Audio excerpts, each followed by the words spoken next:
amados do Senhor, a graça e a paz do Senhor Jesus Cristo, que essa graça esteja sobre as nossas vidas. Amém?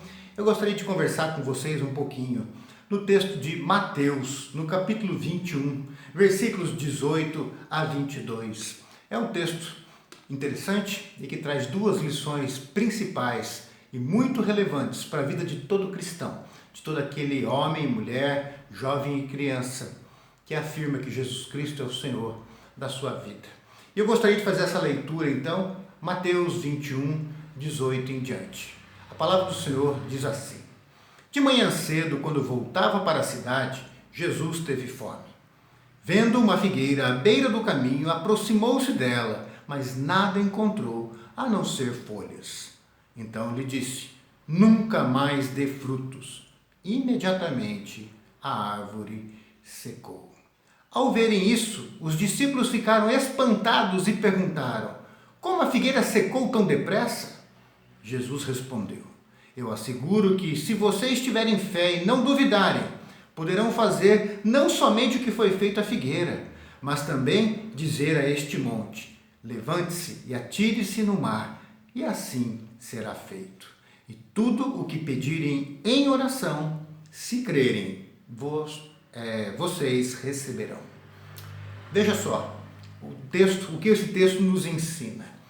Em primeiro lugar, ele fala aí que Jesus estava voltando para a cidade, e Jesus, sendo Deus, mas um Deus que se fez homem, ele está ali 100% homem, sentindo as fraquezas, os limites que todo ser humano sente, e ali então Jesus, o Criador na forma humana, o Criador que se fez homem por amor a nós, ele teve fome, como eu e você temos fome. Ele teve fome. E aí de longe ele avista uma figueira, e ele vai ao encontro desta figueira. E chegando ao encontro desta figueira, ele procura frutos, e ele não encontra frutos. E ali ele dá aquela palavra de condenação para aquela figueira: nunca mais dê frutos. E a árvore imediatamente secou. A primeira parte que eu quero conversar com vocês, a primeira grande e importante lição aqui é a seguinte: quando nós lemos no Antigo Testamento e no Novo Testamento a respeito de algumas plantas, alguns vegetais, e um dos exemplos é a figueira, são vegetais, são plantas que simbolizam o povo de Deus no Antigo e também no Novo Testamento. A figueira simbolizava Israel. Se você pegar os profetas, tanto os profetas maiores quanto menores, muitas vezes eles citam a figueira, simbolizando o povo de Deus.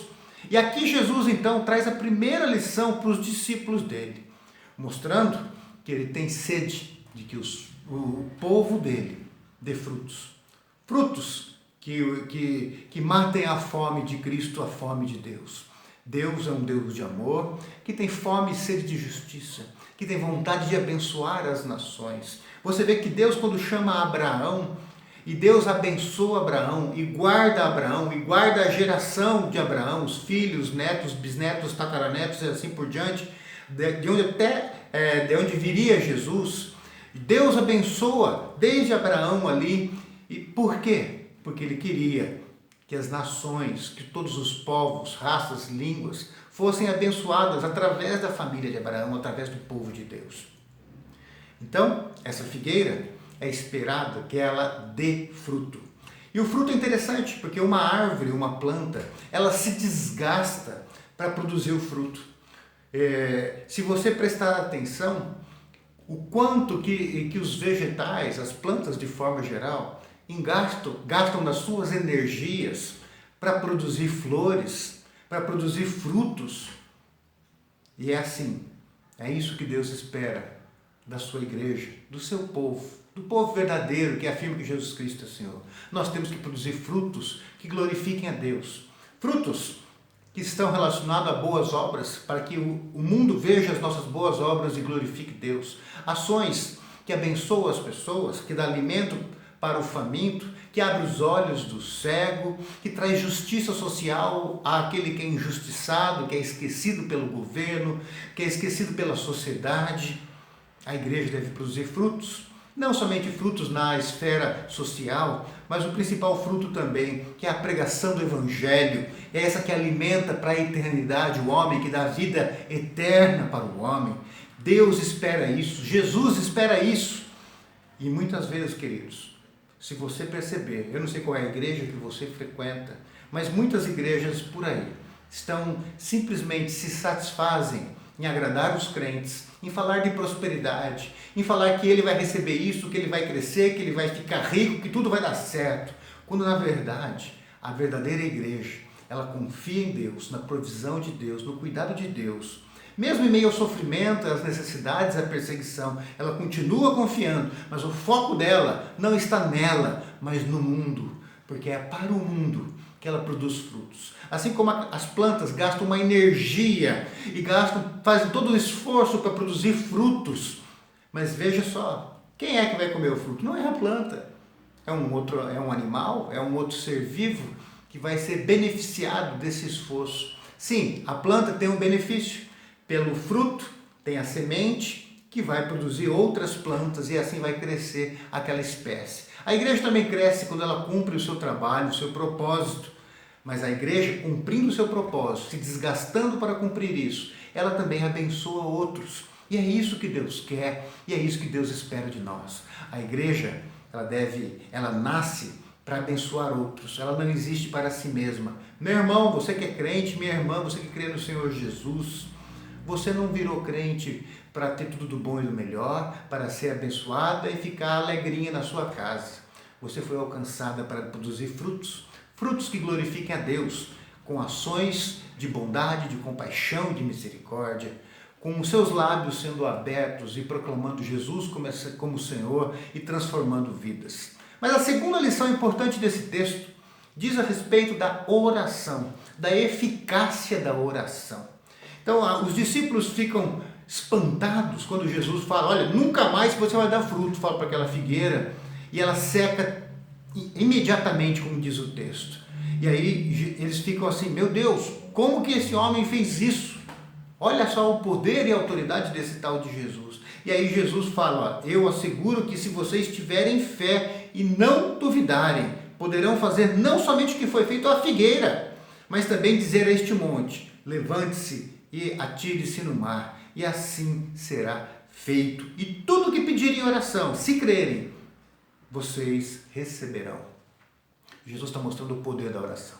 Meu irmão, eu vou dizer para você o seguinte, por que a oração, vamos dizer assim, é poderosa? Por que a oração ela é eficiente, ela é eficaz para cumprir o propósito dela? Em primeiro lugar, eu quero dizer para você que você tem que tomar cuidado quando você diz que a oração é poderosa, porque a oração em si, ela não tem poder algum. Porque senão você pode orar para Pedro, para José, para Maria, para sua avó, falar com qualquer pessoa que já esteve nesse mundo e achar que está falando com essa pessoa de fato, só que ninguém está escutando nada. Você pode estar querendo falar com espíritos, com o que for, isso não funciona. Quando Jesus fala de oração, aqui está falando de oração para Ele, porque Ele mesmo disse para os discípulos, olha, a partir de agora vocês vão pedir em meu nome. E aí o meu Pai que está nos céus vai ouvir e vai responder a sua oração, a oração daqueles que creem nele. Então, a oração, o caminho da oração é o seguinte, você ora ao Pai, em nome de Cristo, no poder do Espírito Santo, porque aquele que é de Cristo é habitado pelo Espírito Santo. Então, é no nome de Cristo que você pede. E se é no nome de Cristo, as coisas que você vai pedir tem um filtro. Não é de acordo com a sua vontade, mas é de acordo com a vontade de Cristo. Então, quando um crente ora e ele diz, em nome de Jesus, você está orando de acordo com a vontade, com a soberania, com o senhorio de Jesus. Então, você está colocando debaixo do senhorio dele a tua oração e a tua vontade e o teu pedido. Então, você pede, mas o que vai chegar aos céus é aquilo que o Senhor deseja, é aquilo que é a vontade dele. Então, nesse sentido, a oração é eficaz. Porque o que chega no céu é aquilo que você está orando em nome de Cristo, de acordo com a vontade dele, com o plano eterno dele de salvação e bênção para as nações. Então, se você pedir uma coisa louca, tipo, ó, Deus, eu não gosto do meu vizinho, quebra a perna dele, pode esquecer, você pode até colocar em nome de Jesus, porque se não é da vontade de Cristo, não vai acontecer, porque a tua oração está debaixo da autoridade, do nome, da vontade do Senhor Jesus Cristo. Mas esta oração, que é feita no nome de Jesus, que é feita ao Pai, no nome de Jesus, com a direção do Espírito Santo, com a unção do Espírito Santo, O texto diz, você pode pedir o que você quiser, até que uma montanha gigante que está na tua frente, ela saia flutuando e caia no meio do mar. Se for da vontade de Deus, meu querido, isso vai acontecer. Mas se for algo que você está pedindo por causa do seu egoísmo, materialismo, inveja, raiva de alguém, raiva da pessoa que te persegue no trabalho, raiva da pessoa que te humilhou na frente dos outros, ou que roubou algo que era seu, que destruiu algo que era seu, isso não vai chegar. Então, veja só, se você ora com fé, não é fé que aquilo vai acontecer, mas fé no Deus que ouve a sua oração. Esse é o detalhe importante. Quando Jesus fala aqui, se você pedir crendo isso vai acontecer, não é crendo que isso vai acontecer, mas é crendo que o Senhor que está ouvindo a sua oração tem poder para fazer com que isso se cumpra. Então a sua fé não é na oração e nem no pedido que você fez, mas a fé é no Senhor que ouve a sua oração. Você sabe que se estiver de acordo com o plano dele, que se for de tal forma que vai abençoar as nações e honrar o nome dele, isso vai acontecer. Mas, meu querido, por um lado, se você pedir para um monte se mover e estiver de acordo com a vontade de Deus, e você crê que Deus pode fazer isso, e esse monte vai ser movido, vou dizer uma coisa para você. Se você pedir que um grão de areia, um grãozinho, você pode fazer assim e ele se move. Se você pedir que um grão de areia se mova e não for de acordo com a vontade de Deus, você pode plantar bananeira, jejuar 1 mês, você pode fazer promessas 1000 para o Senhor, nada disso vai acontecer, nem um grão de areia vai se mover. Porque a tua oração é no nome do Senhor, para a glória do Senhor, para o serviço dele, de acordo com a vontade dele. Então veja só o que Jesus coloca aqui para mim e para você então.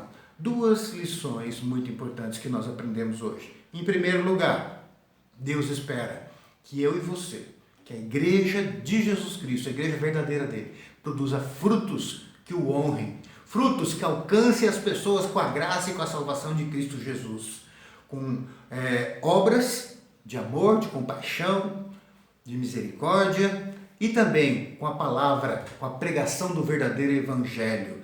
Não o proselitismo trocando gente de uma igreja para outra, mas a pregação do evangelho que salva o perdido, que apresenta a graça e a salvação de Deus em Cristo Jesus. E a segunda lição importante que nós aprendemos é que a nossa oração é eficaz, porque quem a ouve é poderoso, é compassivo e se importa conosco. Então, meu querido, toda oração há poder nela, toda oração que é feita no nome de Cristo, porque aí então ela está debaixo da autoridade e da vontade de Deus. E o Deus que está no céu vai ouvir a nossa oração e vai fazer.